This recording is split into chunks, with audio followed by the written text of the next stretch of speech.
Aisyah radhiyallahu anha pernah juga begitu lagi puasa, ingin berbuka puasa lalu tidak ada sama sekali makanan kecuali roti kering. Maka ada orang yang minta di depan pintu rumahnya, maka Aisyah pun berkata pada pembantunya radhiyallahu anhum ajma'in, berikanlah kepada fakir miskin ini.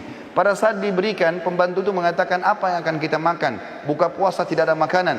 Maka kata Aisyah dengan penuh keyakinan, Allah pasti akan mendatangkannya. Sebelum menjelang azan maghrib, datanglah seseorang dari penduduk Madinah memberikan seekor kambing yang utuh, diberikan dengan dihiasi dengan minyak samin dan za'faran.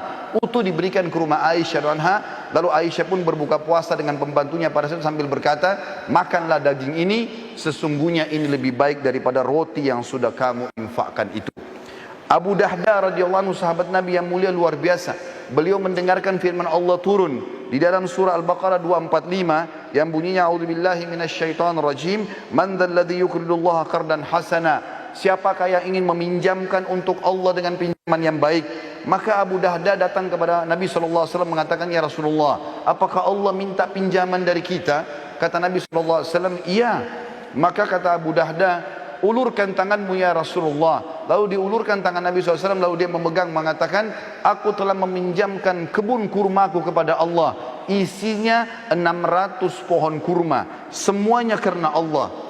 Maka diberikanlah kepada Nabi SAW, lalu Nabi SAW bersedekah dengan hal tersebut. Lalu Nabi bersabda, kam min azkin radahin di Abi Dardah fil jannah.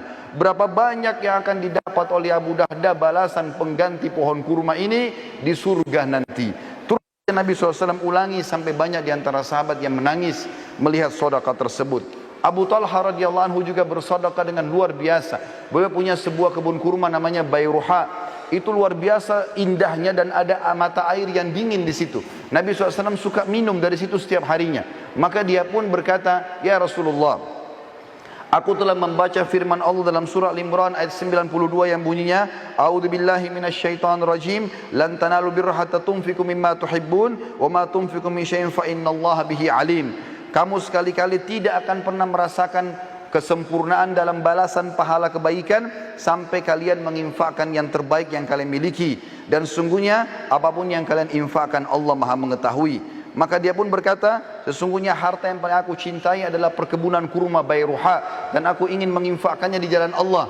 Maka Nabi SAW mengatakan, bakhin dzalika malur ribh dzalika malur rabih wa qad sami'tu ma qultu wa inni ara an taj'alha fil aqrabin. Faqala Abu Talha, af'al dzalika ya Rasulullah. Artinya, sungguh keberuntungan kau hai Abu Talha, sungguh keberuntungan, hartamu ini menguntungkan sekali, dan aku telah mendengar kau menginfakkan di jalan Allah, dan aku memerintahkan kamu untuk memberikan kepada sanak kerabatmu terdekat.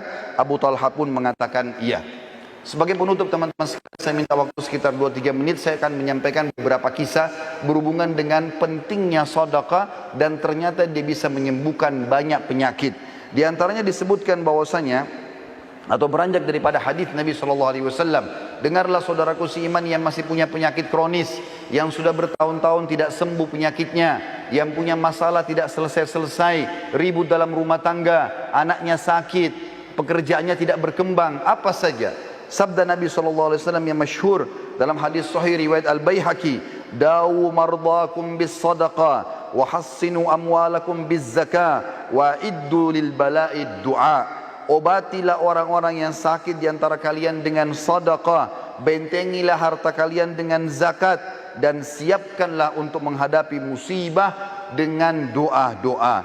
Ibnu Qayyim berkata, setiap dokter yang tidak mengobati pasiennya dengan memeriksa hati, kebaikan dan kekuatan ruh, dan menguatkan hal-hal tersebut dengan memerintahkan pasiennya bersedekah, berbuat kebaikan dan kebajikan, juga bertaubat dan mengingat akhirat, maka dia bukanlah seorang dokter yang hakiki, tapi dia dokter yang baru saja belajar. Disebutkan dalam sebuah kisah bahwasanya seseorang datang kepada Abdullah bin Mubarak. Dia mengatakan, hai Abdullah bin Mubarak, seorang ulama tabi'in, lututku telah mengeluarkan nanas selama 7 tahun. Aku sudah coba berobat di sana sini tapi tidak pernah sembuh. Maka Abdullah bin Mubarak mengatakan, keluarkan harta terbaikmu, lalu alirkanlah air untuk muslimin, gali sumur, maka aku berharap dengan itu Allah menyembuhkan penyakitmu. Orang itu pun melakukan, maka sembuhlah lukanya seketika pada saat itu.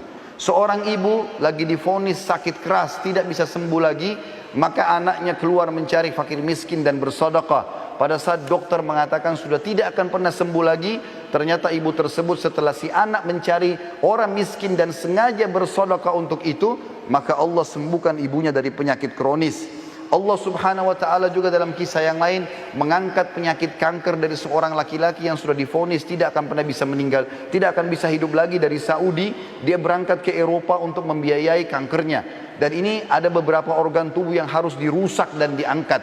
Maka dia pun pulang ke negaranya, pamit dengan kerabat-kerabatnya, mungkin dia akan meninggal setelah operasi ini, menyusun seluruh harta-hartanya. Pada saat dia menuju ke bandara, dia temukan ada satu orang miskin di pinggir jalan.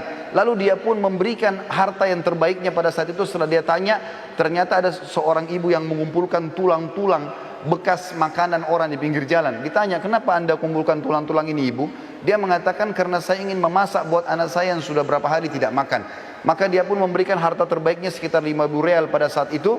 Lalu dia pergi berangkat ke Eropa dengan tidak berpikir kalau sedekah itu bisa membantunya.